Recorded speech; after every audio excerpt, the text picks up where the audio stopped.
On July 21st, 2023, at NASA's Jet Propulsion Laboratory, a small team of engineers sent a routine set of commands to a spacecraft 12 billion km/h, 300 million miles away. It was the kind of update they had performed dozens of times before. Nothing about it looked dangerous.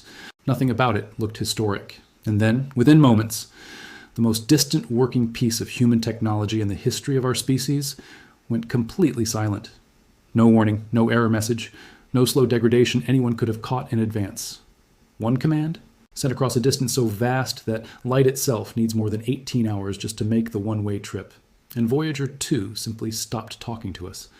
For the next 2 weeks, the engineers who have devoted entire careers to keeping this machine alive did not know if they would ever hear from it again.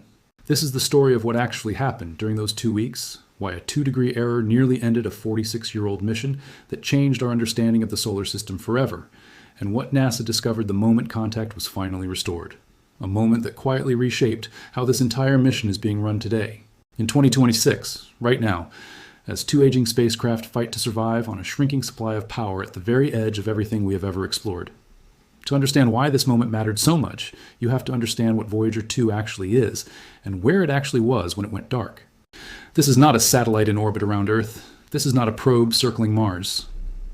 Voyager 2 launched on August 20th, 1977, and after visiting Jupiter, Saturn, Uranus, and Neptune, becoming the only spacecraft in history to fly past all 4 giant planets, it kept going and going, until in November of 2018 it crossed the heliopause, the true physical boundary of our solar system, and entered interstellar space itself. By the summer of 2023, it was sitting more than 12 billion miles from Earth, deep inside the space between the stars, carrying instruments that had already rewritten what scientists thought they understood about how our solar system interacts with the rest of the galaxy. There is no way to drive out there. There is no way to fly a repair mission. There is no backup copy of this machine anywhere in the solar system. If something breaks, if contact is lost and cannot be restored, that is simply the end. Not delayed, not paused. Ended, permanently, with no possibility of recovery, ever. So when the command sent on July 21st caused Voyager 2's high-gain antenna, the single line of communication linking the spacecraft to Earth, to tilt just 2 degrees away from our planet, the consequences were immediate and severe. 2 degrees sounds like nothing. 2 degrees is the kind of error you would not even notice if you were adjusting a picture frame on your wall. But at a distance of 12 billion miles, 2 degrees of antenna misalignment is the difference between a clear, readable signal and complete silence. The moment that antenna shifted, Voyager 2 lost the ability to receive commands from Earth, and Earth lost the ability to receive any data from Voyager 2. Telemetry gone, science data gone. Even the simple background heartbeat signal engineers use just to confirm a spacecraft is alive, gone. For the first time in the mission's entire 46-year history, NASA's Jet Propulsion Laboratory had absolutely no way to talk to Voyager 2, and no way to know what Voyager 2 was doing out there in the dark. Here is what made the situation genuinely frightening rather than just inconvenient. Voyager 2 does have a built-in safeguard for exactly this kind of problem. Several times a year, as part of its normal operations, the spacecraft automatically reorients itself to make sure its antenna stays pointed at Earth, a kind of scheduled course correction that happens without any command from the ground. But that automatic realignment was not scheduled to happen again until October 15th, nearly 3 full months after contact had been lost. Suzanne Dodd, the Voyager project manager at NASA's Jet Propulsion Laboratory, put the situation to reporters in blunt terms.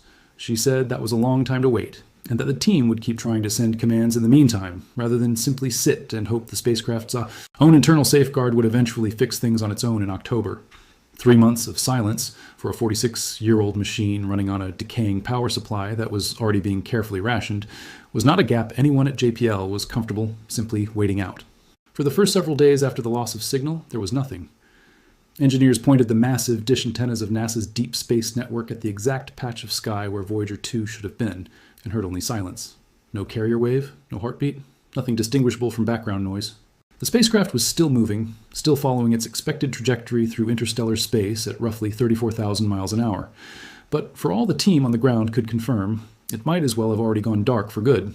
Then, on August 1st, using multiple Deep Space Network antennas working together, engineers finally detected something. A faint carrier signal, the basic background wave a spacecraft transmits even when it is not actively sending science data, the electronic equivalent of a distant heartbeat. It was not proof that Voyager 2 could hear anything sent to it, and it was not proof that its instruments were undamaged, but it was proof of one enormously important thing. The spacecraft was still alive. It was still functioning, still transmitting, still out there. The antenna had drifted, but the machine behind it had not died. That faint heartbeat gave the team at JPL exactly what they needed to attempt something drastic. On August 2nd, engineers at the Deep Space Network's Canberra facility in Australia prepared what they internally called an interstellar shout, a vastly amplified radio command sent using the station's most powerful available transmitter, a 100 kilowatt S band uplink, deliberately timed to coincide with the best possible tracking conditions during that specific pass, in order to maximize any chance the signal actually reached the spacecraft's misaligned antenna. The command itself was simple in concept and almost absurd in its stakes. It told Voyager 2 to reorient itself and turn its antenna back toward Earth. Suzanne Dodd was honest about the odds going in. She described the chances of success as low, precisely because the antenna was not oriented in a way that made it easy to receive any signal at all, let alone one instructing it to move. Then came the wait. Not a short wait, not a nervous hour or two. The one-way light time for a signal to travel from Earth to Voyager 2's location was 18.5 hours. That means the command itself took nearly a full day just to arrive, assuming it arrived at all. And even if the spacecraft received it and executed it perfectly, any confirmation of that success would then need another 18.5 hours to travel all the way back to Earth. In total, the engineers who sent that interstellar shout had to wait 37 hours, more than a full day and a half, with absolutely no way to check on progress, no way to intervene, no way to do anything except wait and hope that a machine built using 1970s engineering, while sitting 12 billion miles away, had understood a command that might never have reached it at all. At 12:29 in the morning Eastern Time on August 4th, 2023, the wait ended. Voyager 2 began returning science and telemetry data again. The antenna had turned. The spacecraft was, in NASA's own words, operating normally and remained precisely on its expected trajectory. Contact was fully restored. The interstellar shout had worked. Now here is the part of this story that most coverage at the time treated as simply a happy ending. And a brief scare with a clean resolution, when in reality it was the moment that quietly changed how this entire mission would be managed from that point forward. Because when Voyager 2 came back online and began transmitting again, the team at JPL was not simply relieved. They were forced to sit with an uncomfortable truth that this incident had exposed in a way nothing else in the mission's history had. A machine this old, communicating across a distance this vast, using onboard systems this outdated, could be silenced entirely by a routine software update executed slightly wrong. Not a catastrophic hardware failure, not an unavoidable cosmic ray strike. A planned, ordinary command sequence, the kind sent without a second thought many times before, had come within a hair of ending contact with humanity's most distant operating spacecraft for months, and possibly, if the October realignment had also failed for any reason, permanently. That realization mattered enormously, because at the exact same time this crisis was unfolding, both Voyager spacecraft were already deep into an entirely separate and much slower crisis, the steady, irreversible decline of their power supply. Voyager 2, like its twin, is powered by radioisotope thermoelectric generators, essentially sealed containers of decaying plutonium-238 DAS, producing electricity as heat from that decay is converted into power. That output was never going to last forever. It was designed to decline gradually, and it has been declining by a small, mathematically predictable amount every single year since launch, forcing NASA to make increasingly difficult decisions about which scientific instruments to keep running and which to permanently switch off in order to stretch the mission's remaining lifespan as far as it can possibly go. Before the 2023 communications blackout, that power management plan had been proceeding on a fairly steady, almost routine timeline, instrument by instrument, year by year. After the blackout, the mission team understood something they had not fully internalized before. The spacecraft's survival was not only a function of how much electricity remained in its generators, it was also a function of how carefully every single operation performed on the ground, every command sequence, every software update, every routine adjustment was checked and rechecked before being sent across that impossible distance. There would be no room, going forward, for the kind of ordinary human error that had almost ended the mission in July. The stakes of a single mistake had been demonstrated in the most visceral way possible, and the margin for error afterwards shrank accordingly. This is not a small symbolic shift. It shows up directly in how NASA has approached this mission in the years since, right up through what is happening in 2026.